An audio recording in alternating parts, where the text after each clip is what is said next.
Halo guys, selamat datang di 1% Podcast.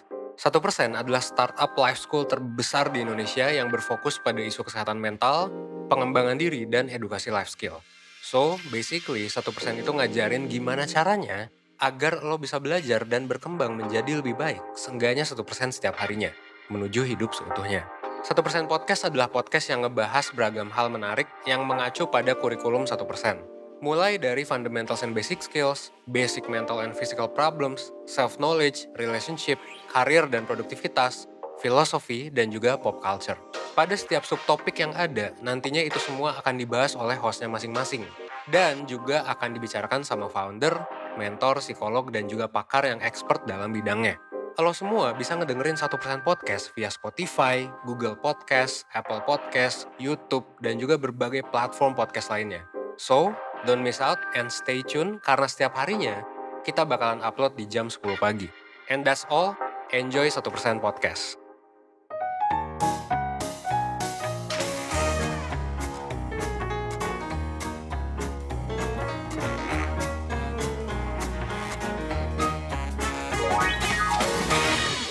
Hai Persiners, selamat datang di sesi 1% Podcast.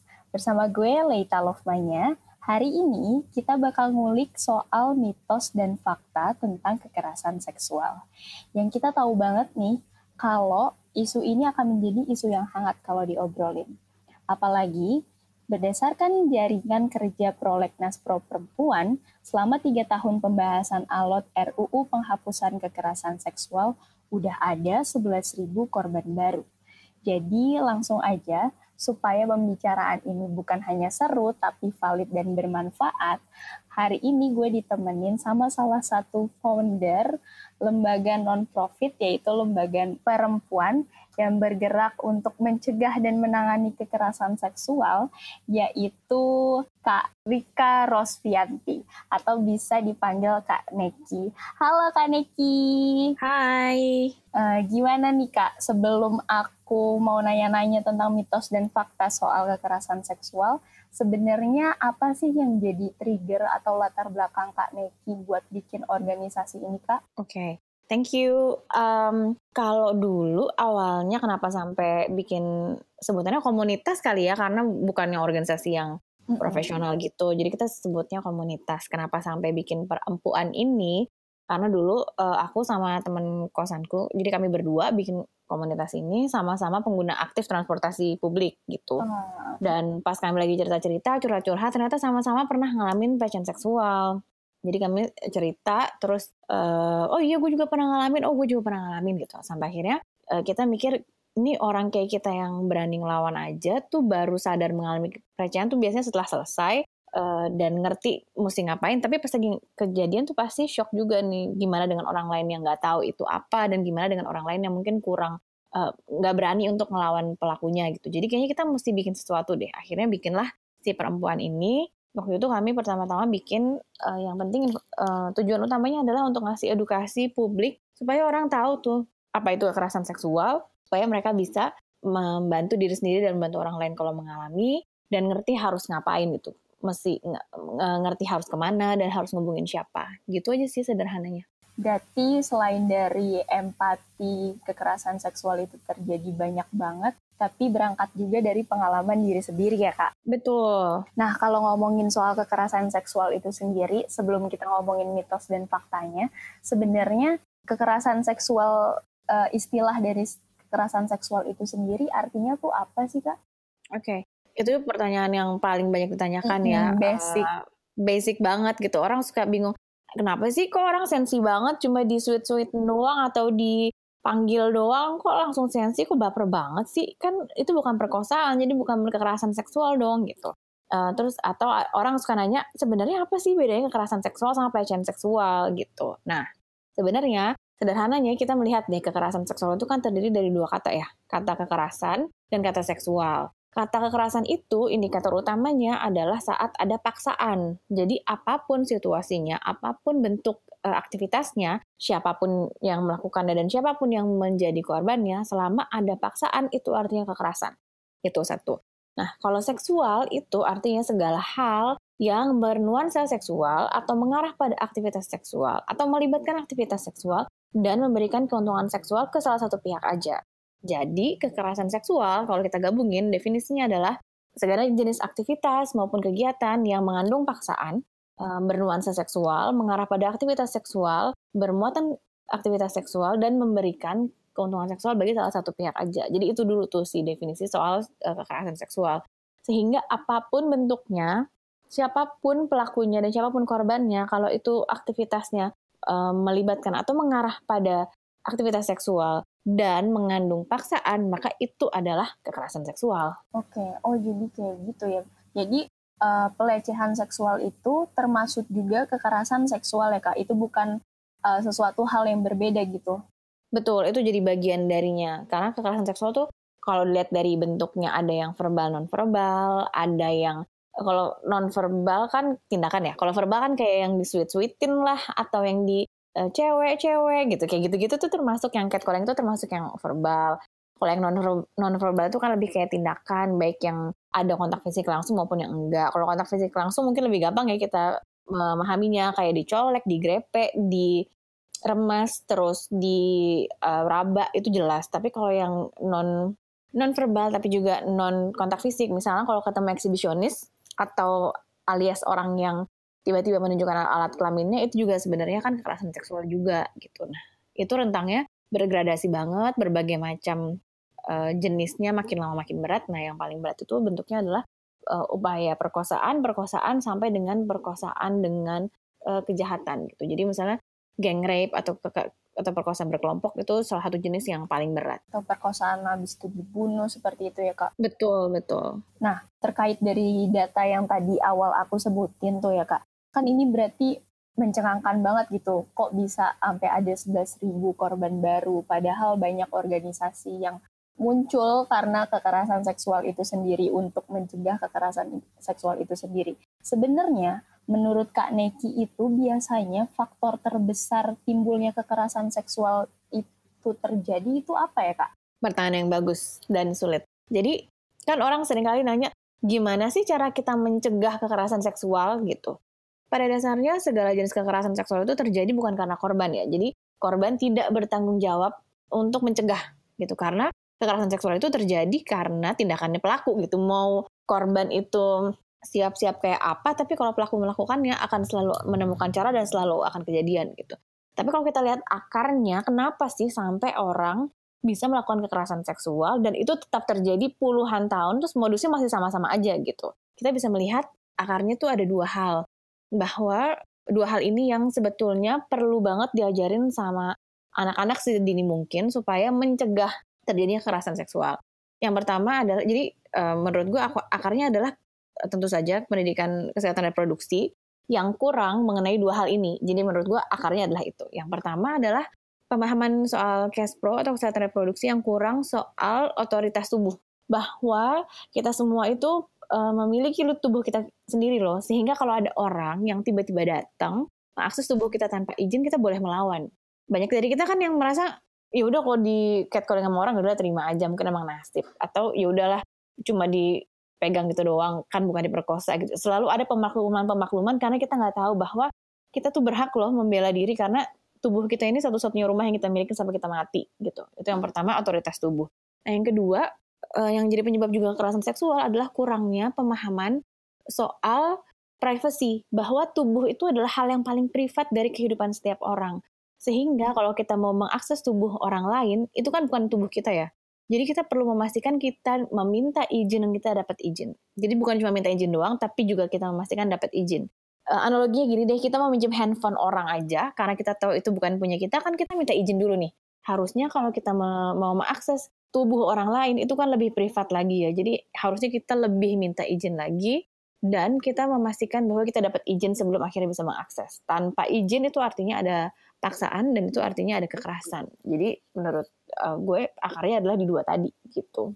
Pendidikan seksual yang kurang dan otoritas tubuh itu ya Kak? Pendidikan seksual tentang otoritas tubuh sama tubuh sebagai hal yang paling privat. Oh, aku setuju banget sih sama Kak Neki. Kadang kalau seandainya di catcallingin doang atau seandainya cuma rangkul doang terus kita protes tuh katanya lebay lah, baper lah, dan itu malah bikin korban jadi kayak, oh ya udah deh, apa emang itu biasa ya gitu. Iya, jadi disuruh memaklumi loh, padahal kan nggak bisa kayak gitu ya.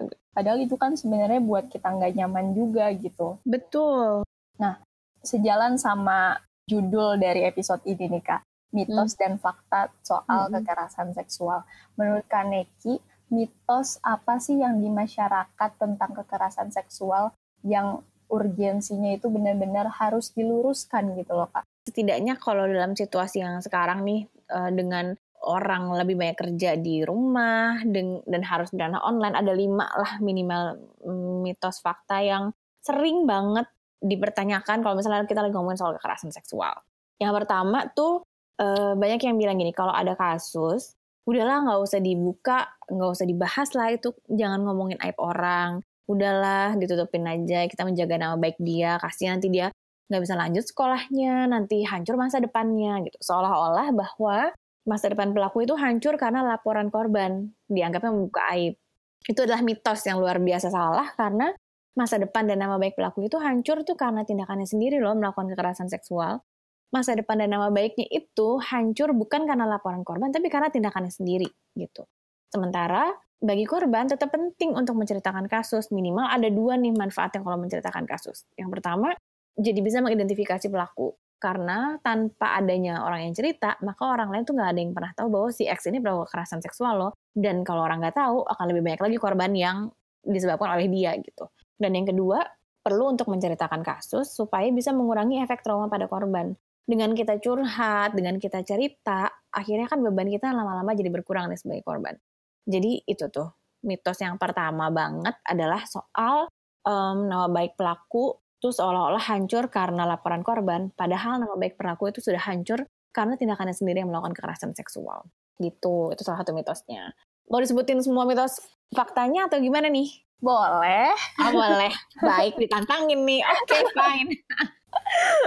Oke, terus hal yang kedua yang sering kali dipertanyakan adalah sebenarnya kekerasan seksual tuh karena pakaiannya apa karena apa sih? Nah, itu sering bisa banget. Jadi itu sering jadi sumber victim blaming atau menyalahkan korban gitu. Ya lu sih nggak nutup aurat kan? Astagfirullahaladzim gitu. Atau ya lu sih bajunya terbuka sih. Ya lu sih bajunya mengundang sih gitu. Jadi ya pantas aja lu mengalami kekerasan seksual. Orang berjilbab tuh nggak mungkin gitu. Padahal faktanya pernah ada loh orang yang di dalam diskusinya perempuan cerita bahwa ada temannya turun dari kereta, dia jilbabnya sepantat, terus tiba-tiba ada sperma orang di pantat di jilbabnya dia gitu. Itu kan artinya mau baju sepanjang apapun tuh nggak menjamin loh, karena kekerasan seksual terjadi kalau pelaku tetap melakukan kekerasan seksual ya tetap terjadi kekerasan seksual. Nah, terkait dengan baju juga, jadi di tahun 2019 kemarin Koalisi Ruang Publik Aman tuh bikin survei soal pelecehan seksual ke 62.224 responden.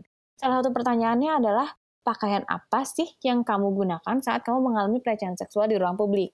Nah, ada 5 nih ranking besarnya. Yang pertama, pakaian yang mereka pakai itu adalah rok dan celana panjang. Yang kedua adalah hijab. Hijab nggak mungkin bawahnya hot pants kan, jadi udah pasti tertutup gitu. Terus yang ketiga, baju lengan panjang. Yang keempat dan kelima adalah seragam sekolah dan baju longgar.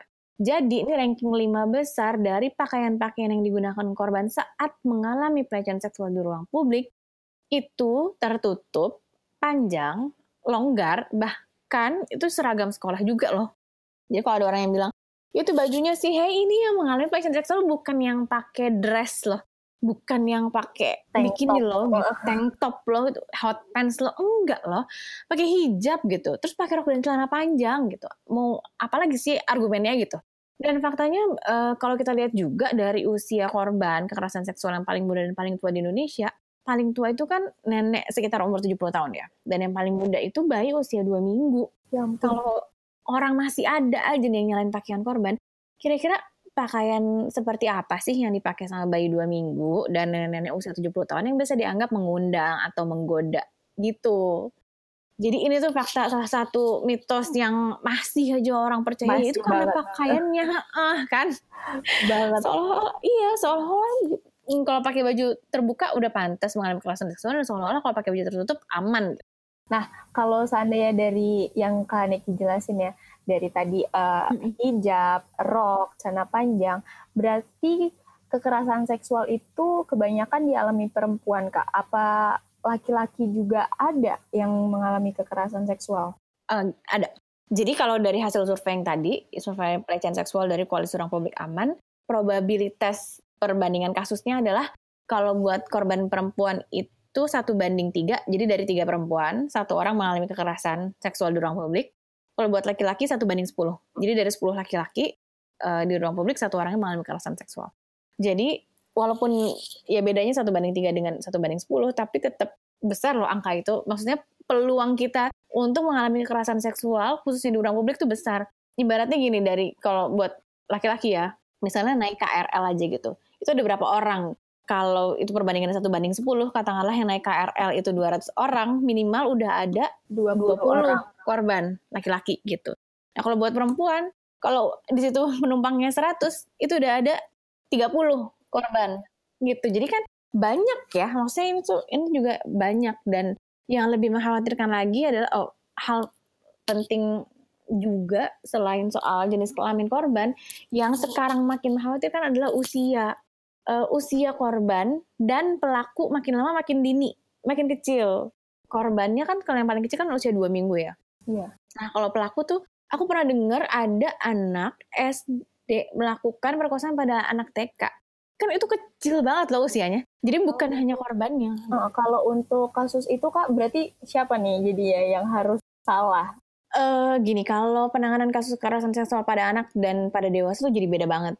Walaupun sama-sama prosesnya mungkin sama-sama kayak ke psikolog dulu, terus kerana hukum gimana, tapi di setiap prosesnya diperlakukan dengan cara yang lebih spesial. Karena kalau mau menggali informasi sama anak kan juga susah ya, nggak dengan mudah langsung kita bisa nanyain, apakah kamu, apa yang terjadi sama kelamin kamu, kan juga nggak bisa kayak gitu kan kalau sama anak. Dan terus untuk pelaku yang usianya anak, dia diperlakukan sebagai korban. Karena yang namanya anak, dia kan belum punya kendali, dia belum punya logika, dia belum punya kemampuan untuk mengambil keputusan sendiri, sehingga dia sendiri melakukan tindakan itu bisa dibilang belum sepenuhnya mengetahui apa sih yang sedang dia lakukan. Jadi kalau kasusnya anak, baik korbannya maupun pelakunya itu dianggap sebagai korban dan di treatmentnya sebagai korban. Sepakat. Berarti kalau seandainya begitu besarnya resiko yang terjadi untuk kekerasan seksual di ranah publik ya Kak. Kalau seandainya kita yang mengalami hal itu sendiri, sebenarnya cara menolong diri sendiri itu menurut Kak Niki harusnya kita gimana sih Kak? Karena kita kan shock, speechless, atau seperti apa. Jadi langkah terbaiknya buat menolong diri sendiri seperti apa Kak?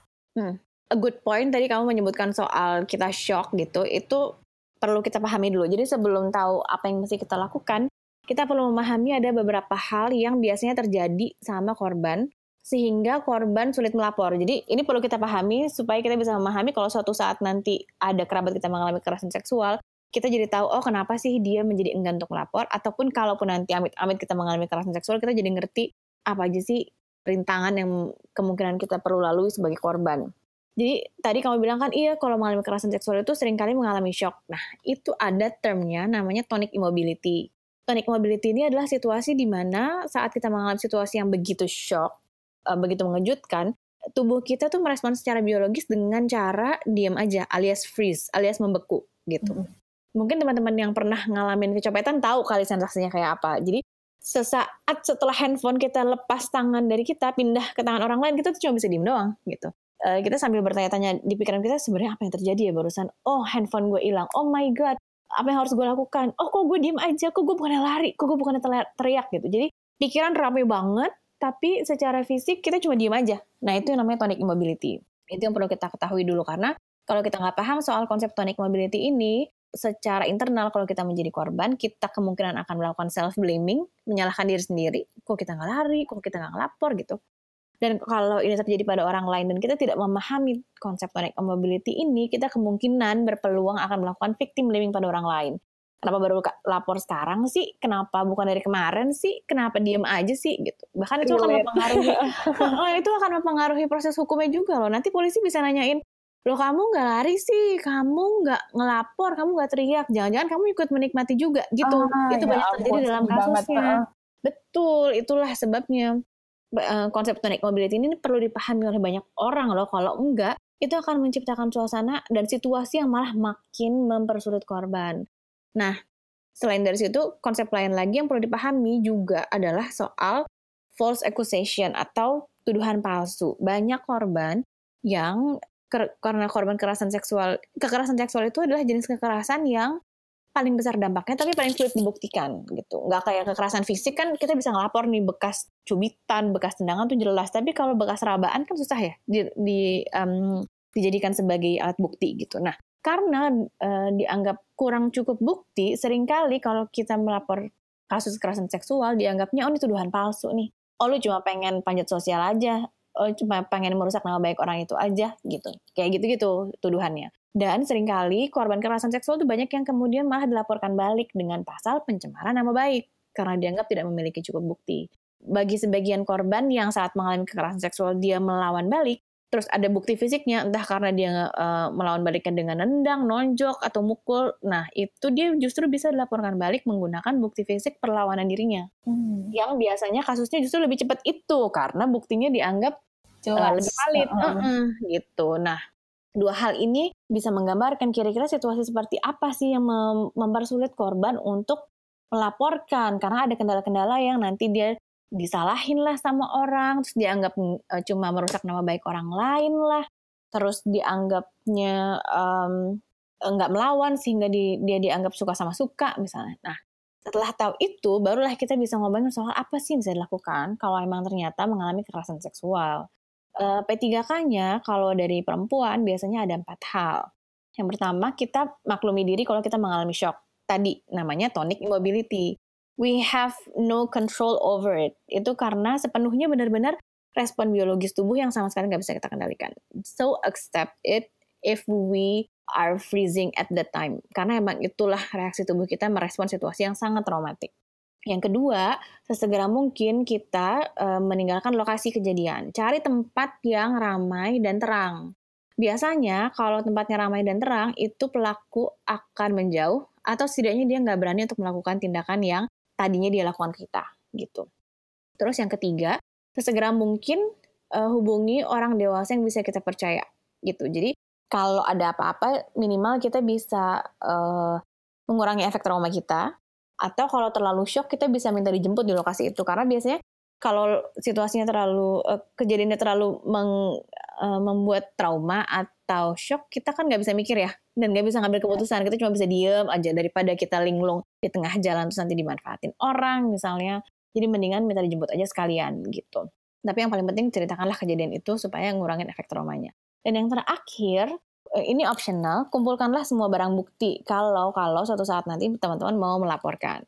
Tapi melaporkan kasus itu sepenuhnya ada di tangannya korban, sesuai dengan kenyamanan dan keamanan dia.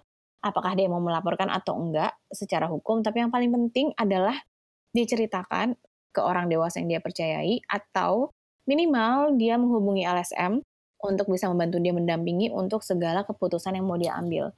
Karena jadi kalau udah didampingin sama LSM, sebenarnya tahu nih kira-kira resikonya apa sih, konsekuensi logisnya apa sih, keputusan-keputusan apa aja sih yang tersedia dan bisa diambil. Jadi bisa didampingin untuk setiap prosesnya. Karena kalau kita nggak didampingin sama orang yang ngerti sistemnya gimana, nanti akan kesulitan dalam berbagai macam proses gitu, dan bisa jadi malah dikerjain sama orang di prosesnya. Gitu. Nah, kalau seandainya tadi adalah cara menolong diri sendiri dengan 4 yang cara tadi. Yes. Nah, kalau seandainya Kak, di ruang publik itu kan kita juga bisa ngeliat gitu.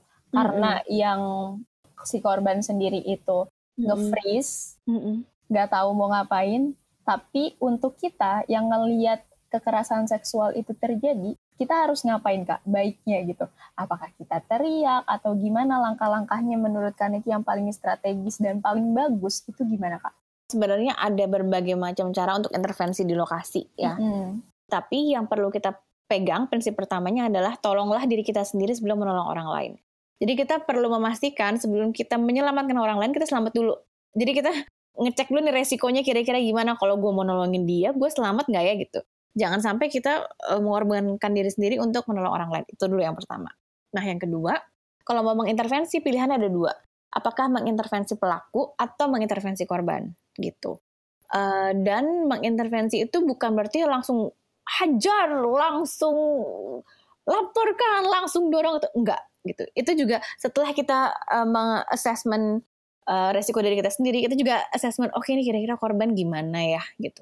Apakah ini tempat kerjanya korban, apakah ini si korban lagi menuju ke tempat kerja atau sekolah atau kampusnya, kita juga perlu ngecek dianya gimana. Tapi dua pilihan itu tadi, yang pertama adalah mengintervensi korban atau mengintervensi pelaku.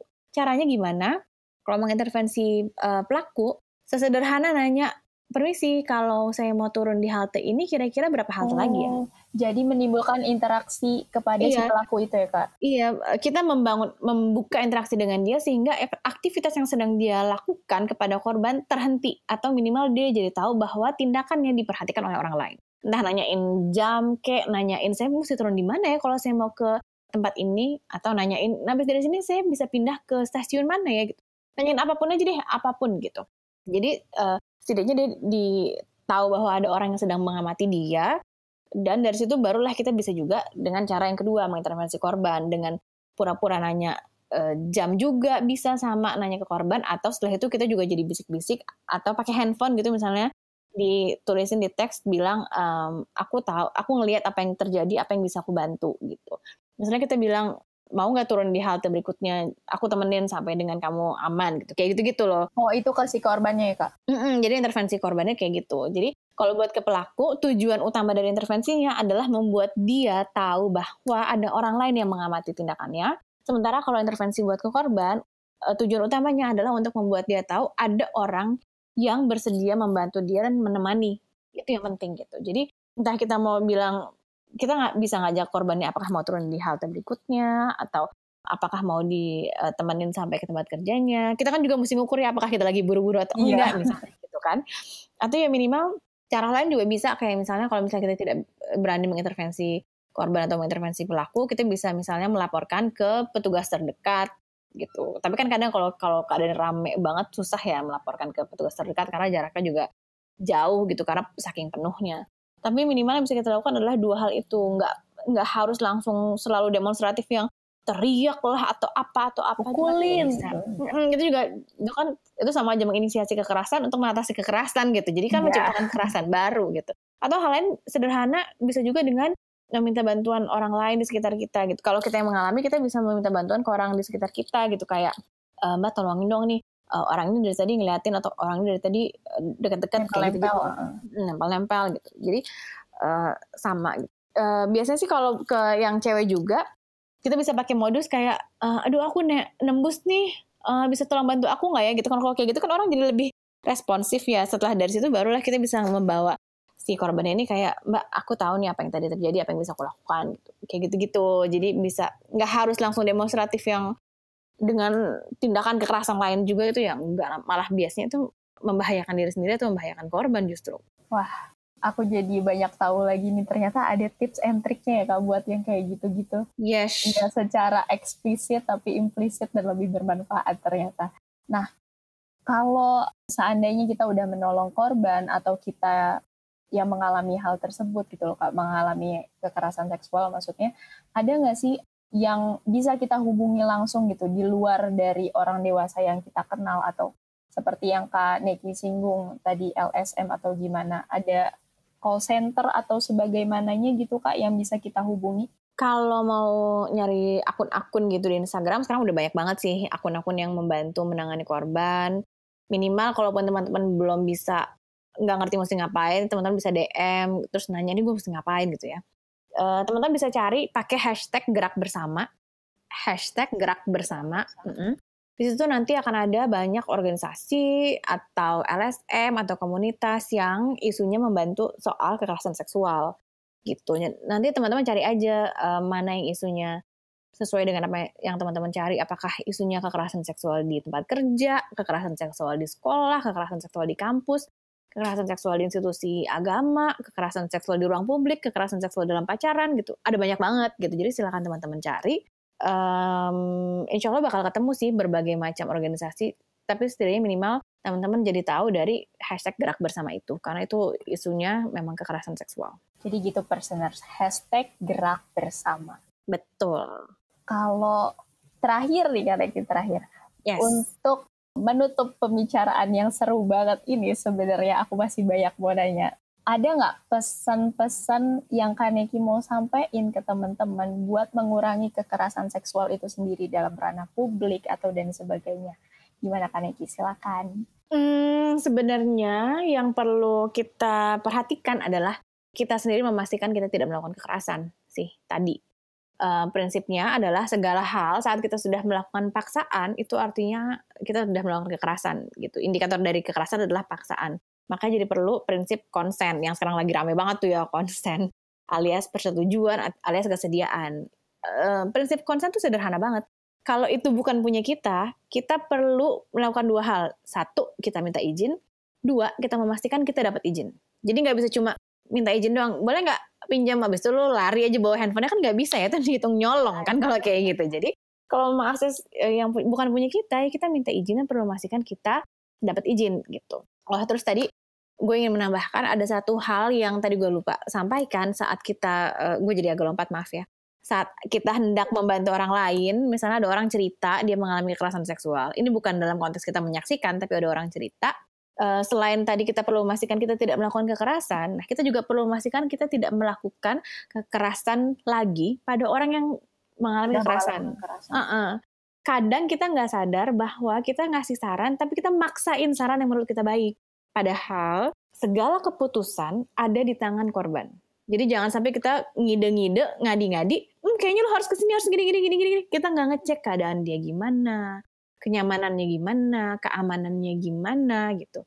Atau kayak tiba-tiba kita bantu nge-spill kasusnya dia yang malah bikin dia makin kena masalah baru gitu. Jadi yang perlu kita pastikan, kalau kita mau merespon atau membantu teman kita mengalami kekerasan seksual, pastikanlah kita tidak memaksakan apapun saran yang menurut kita benar, karena paksaan adalah indikator kita melakukan kekerasan yang lain pada dia. Semua keputusan harus ada di tangan dia. Dan kita perlu memastikan juga kita tidak melakukan victim blaming. Indikator victim blaming adalah saat kita menyampaikan atau mengucapkan kalimat, kenapa kamu nggak melakukan ini? Itu adalah kalimat victim blaming. Jadi pastikanlah kita tidak menggunakan kalimat itu saat merespon korban. Jadi jangan, kenapa kamu nggak lari? Kenapa kamu nggak pakai jilbab? Kenapa kamu nggak pulang lebih cepat? Kenapa kamu pulangnya malam-malam? Kenapa kamu sendirian? Nggak. Itu semua respon yang victim blaming. Kalau ada orang cerita dia mengalami kekerasan seksual, yaudah kita dengerin, terus kita tanya situasi dia gimana, butuhnya apa, dan tanya kita bisa bantu apa. Sepenuhnya keputusan ada di tangan dia. Kita jangan maksain, pastikanlah kalaupun kita ingin membantu dia, niat kita baik, tapi kita perlu memastikan juga cara kita baik supaya kita tidak kemudian menjadi pelaku kekerasan pada orang lain. Gitu. Wah, keren banget Kak. Berarti pokoknya bagi kalian semua yang dengar masalah isu tentang kekerasan seksual dari teman-teman kalian atau mengalami sendiri, tidak melakukan kekerasan kepada si korban dan memperburuk si korban. Dan yang patut digarisbawahi adalah harus meminta izin sesuatu dulu ya Kak ya, dan harus diberikan izinnya. Karena kalau meminta izin doang itu sama aja kayak memberikan informasi dan sama juga memaksakan kehendak. Yes, betul. By the way, gue boleh nambahin satu hal nggak? Tadi ada satu yang penting banget dan banyak orang yang masih salah. Satu hal, jangan salah bahwa korban itu bisa laki-laki bisa perempuan. Jadi jangan sampai kita mikir, oh ini kekerasan seksual isinya perempuan aja. Tidak begitu Jose Andres. Semua orang di masa ini bisa menjadi korban kekerasan seksual, sehingga kita semua tuh perlu sama-sama concern sama isu ini. Seberapa banyak sih korban laki-laki? Misalnya kalau ditanya korban laki-laki tuh berapa banyak sih gitu.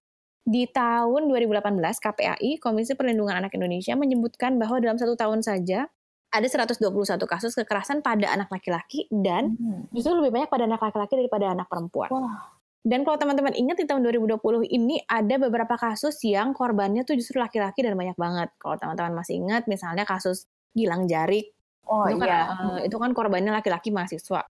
Sama ada satu lagi pelaku WNA Perancis yang melakukan kekerasan seksual pada 300 anak laki-laki. Can you imagine dari satu pelaku korbannya laki-laki 300 orang. Jadi it's not only girls issue, it's everyone's issue karena semua orang bisa menjadi korban, semua orang bisa menjadi pelaku. Karenanya kita perlu memastikan kita tidak menjadi pelaku dan kita membantu korban. Itu. Kita harus membantu dan saling menjaga satu sama lain. Betul. Oke Kak Neki, terima kasih banyak atas informasinya yang sangat bermanfaat. Dan teman-teman Perseners jangan lupa untuk bisa dicek layanan-layanan 1% yang lain, layanan konsultasi, mentor di Instagram 1% official. Dan sekali lagi aku mau ngucapin terima kasih ya Kak Neki atas semua informasinya. Sama-sama. Oke, untuk menutupi sesi ini, saya Leita Lovmanya dan Neki pamit undur diri. Terima kasih Perseners, semoga bermanfaat. Yeay. Bye.